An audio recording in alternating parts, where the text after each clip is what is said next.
जय हिंद दोस्तों, मैं हूं मेजर गौरव आर्या और आप देख रहे हैं खास प्रोग्राम अग्निपथ के लिए। ये अग्निवीर कौन हैं? अग्निवीर वो हैं जिन्हें 4 साल के लिए भारतीय सेना, वायुसेना, थल सेना, नौसेना के लिए चुना जाएगा। 4 साल के लिए वो इन सेनाओं में रहेंगे। उसके बाद 25% को रिटेन कर लिया जाएगा, यानी वापस रख लिया जाएगा, और 75% सेना छोड़ के बाहर चले जाएंगे। इसके लिए देश में काफी सारे ओपिनियंस हैं, बड़े लोग हैं जिनकी बड़ी बड़ी राय हैं। इसमें वेटरन कम्युनिटी भी शामिल है, मुझ जैसे लोग जो अब फौज में नहीं हैं लेकिन एक जमाने में फौज में हुआ करते थे।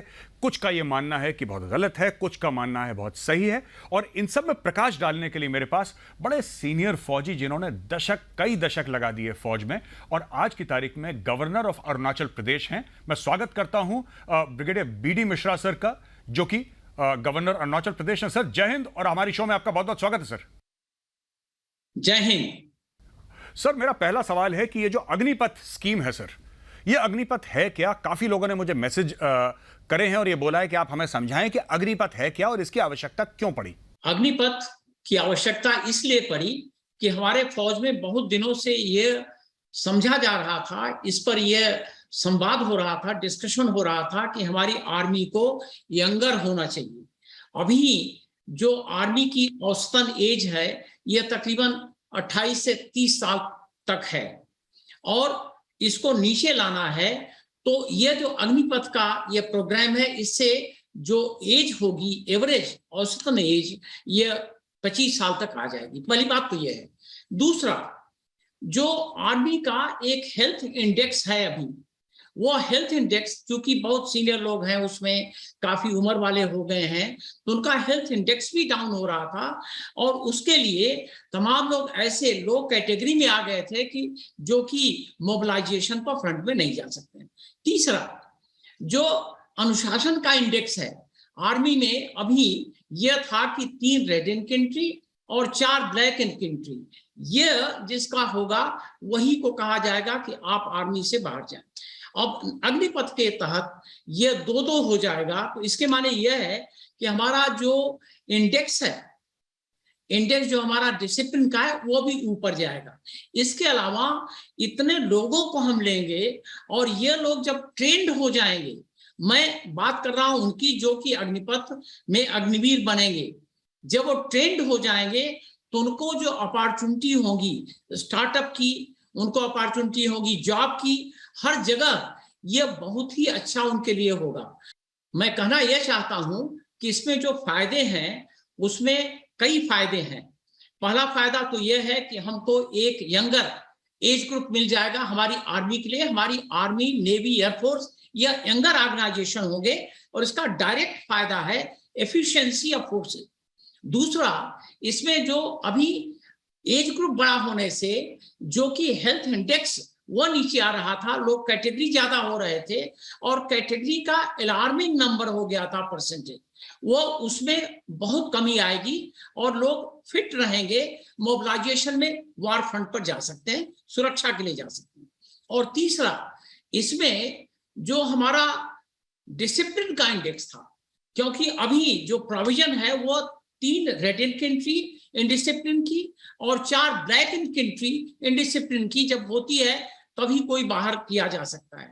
अब ये इसको 50% कम कर दिया जाएगा तो हमारा डिसिप्लिन का भी इंडेक्स ऊपर जाएगा।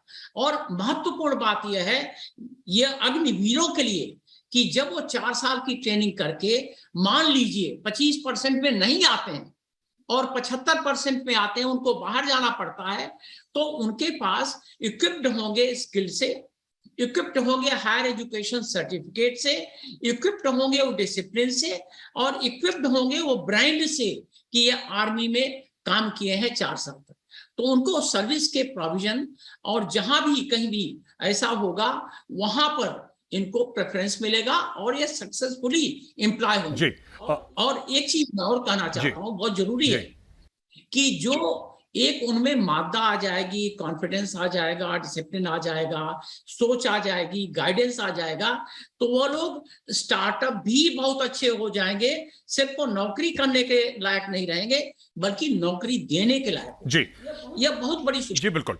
सर लेकिन कई लोग ऐसे हैं सर, मैंने बात करी, कई ऐसे एस्पिरेंट्स हैं उनका ये कहना है कि साहब कोई किस्म की हमें गारंटी चाहिए, क्योंकि और मुझे भी ऐसा लगता है सर कि जो देश को देश की सुरक्षा की गारंटी देता है, देश कम से कम उसको उसके भविष्य की गारंटी तो देनी चाहिए। आपको कुछ पता है सर, आप गवर्नर हैं अरुणाचल के, क्या आपकी किसी से बात हुई है कि आपको कुछ ऐसी जानकारी है कि स्टेट गवर्नमेंट्स कुछ ऐसा कर रही हैं या करने का सोच रही हैं जिससे कि 4 साल के बाद वो जो 75% लोग हैं अग्निवीर जो छोड़ के चले जाएंगे, भारतीय सेना, नौसेना, एयरफोर्स, उनका कुछ और हो पाएगा कहीं और, उनको एक गवर्नमेंट में जॉब मिल पाएगी? क्या ऐसा कुछ है सर?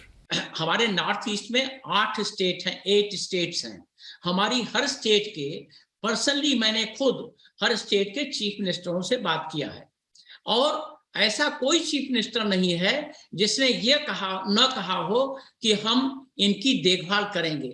और मैं आपको बताना चाहता हूं, कुछ स्टेट के चीफ मिनिस्टर जैसे असम के हिमंता बिस्व शर्मा जी ने कहा कि हमारे यहाँ असम का कोई भी लड़का जो 75% में वहां से नौकरी करने के बाद बाहर आता है, उसको हम 100% सर्विस देंगे। आज मेरी अभी सुबह बात हुई है मिजोरम के चीफ मिनिस्टर से।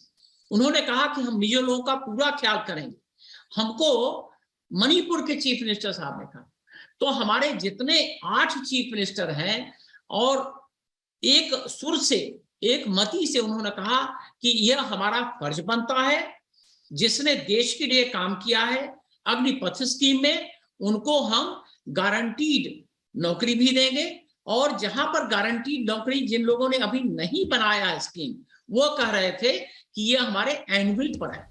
जी, तो सर आपका ये कहना है कि नॉर्थ ईस्ट के 8 के 8 जो चीफ मिनिस्टर है, मुख्यमंत्री, उन्होंने आपको पर्सनली बताया है कि हम अग्निवीरों को रिजर्वेशन देंगे, हम उनको सरकारी नौकरी दें, पुलिस में दें, आर्म्ड पुलिस में दें, जिसमें मर्जी में दें, लेकिन स्टेट पुलिस में वो लोग किसी प्रकार से आएंगे, ये वो लोग गारंटी। और कुछ लोग जिन्होंने ये नहीं बनाया है अभी, वो आपको ये बोल रहे हैं कि हम कुछ दिनों में बना देंगे, क्योंकि जाहिर सी बात है सर, अग्निवीर है ये 1 हफ्ते पुरानी चीज, तो इसमें टाइम थोड़ा बहुत लगेगा, and I think we should be fair. लेकिन सबसे बढ़िया बात मुझे लगी जो असम के चीफ मिनिस्टर हेमंत बिस्व शर्मा जी ने बोली कि हाँ, गारंटी हमारी जिम्मेदारी, हम कर देंगे इसको, और हम 100% दे रहे हैं उनको। तो आई थिंक ये बहुत अच्छी बात है।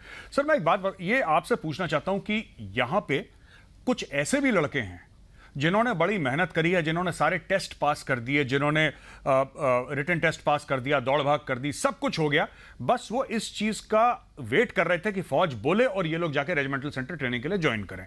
यानी कि वो टेस्ट दे चुके हैं, वो पास हो चुके हैं, कागजी कार्रवाई सब हो चुकी है, फौजी कसौटी पे उतर चुके हैं पूरी तरीके से, लेकिन अचानक पिछले 2 साल से आपको पता है सर रिक्रूटमेंट हुई नहीं, और वो बेचारे एक अजीब से असमंजस में फंस गए हैं।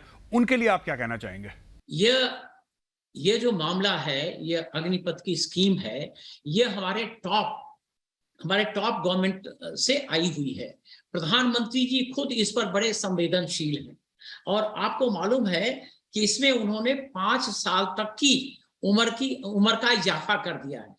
और मैं ये समझता हूं कि चूंकि टर्म्स एंड कंडीशंस ये फिक्स करने पड़ेंगे, तो मुझे पूरी उम्मीद है कि ऐसे लोग हताश नहीं होंगे, उनका जो ड्यू है उनको मिलेगा। और ये एक ऐसी स्कीम है जिसमें हर दिन, अभी आपको मालूम होगा कि 10% रिजर्वेशन सीएपीएफ में हो गया है, असम राइफल और रेलवेज ये भी आने वाले हैं। तो एवेन्यू जो उनके लिए होंगे बहुत अच्छे होंगे, और उनके कोई भी जो एम्बिशन है, और जो एम्बिशन उनकी वाकई जेन्युइन है, उस पर कोई आंच नहीं आएगी। सर मेरा आखिरी सवाल आपसे ये है कि आप जानते हैं सर गांव का किस तरीके से माहौल होता है। सर लड़के उठते हैं 3:30-4 बजे, दौड़ लगाते हैं और वर्जिश करते हैं, फौज की तैयारी करते हैं, अचानक अग्निपथ आता है और उनको ऐसा लगता है लड़कों को कि हमारे सपनों पे पानी फिर गया। अब हमने जिस चीज़ के लिए तैयारी करी थी, हमने तो फौज में 15, 17, 20 साल के लिए तैयारी करी थी, अभी हमसे कह रहे हैं 4 साल के बाद चले जाओ। आपका उनके लिए क्या संदेश है? आप उनको क्या समझाना चाहेंगे सर? क्योंकि आप कह रहे हैं 1961 आप कमीशन हैं सर, इसका मतलब आपने 62 की लड़ाई देख ली, आपने 65 की देख ली सर, आपने 71 की लड़ाई देख ली, आपने बहुत कुछ देख लिया, आपने पंजाब में वो जो टेररिज्म का फेज है वो भी देखा होगा, कश्मीर का, आपने सब कुछ देखा है सर। तो उन बच्चों को आप क्या कहना चाहते हैं, उन जवान लड़कों को? मैं भी गांव से आता हूं, अब भी मेरा संपर्क और रूट गांव में है। हमारे 2 जानने वाले हैं, 2-3 लोग जो बिहार से, गांव से आते हैं। मेरी जब उनसे बातचीत हुई गांव वालों से, तो उन्होंने कहा कि यह बहाली जो रुक गई थी, यह खुल गई है, बहुत अच्छा मौका है। और उन्होंने ये कहा कि जो इसमें प्रोस्पेक्ट्स हैं, जो 75% जो 25% हैं लिए गए तो उनके तो हैं ही, जो 75% लोगों के लिए प्रोस्पेक्ट्स हैं वो प्रॉमिसिंग हैं। और एक ने तो हमसे यह कह दिया कि साहब ये तो मैट्रिमोनियल एंगल से भी लड़कों के लिए हमारा बड़ा प्रॉफिटेबल है। तो मेरा कहना यह है कि पहली बात तो भ्रम में ना पड़े हमारे युवा, दूसरी बात ये किसी हिंसक प्रदर्शन में न जाए, और तीसरा ये कोशिश करें compete करें, क्योंकि मालूम है कि 60 आदमी में से एक आदमी सिलेक्ट होता है जब रैली होती है, आपको मालूम है, तो ये काफी कॉम्पिटिटिव है। तो मैं ये कहना चाहता हूं कि ये लड़के तैयारी करें कॉम्पिटिटिव तरीके से, और जो उनका एज ब्रैकेट है उसमें वो ट्राई करते रहें, सफलता मिलेगी। और उनको देश हतोत्साह नहीं करेगा।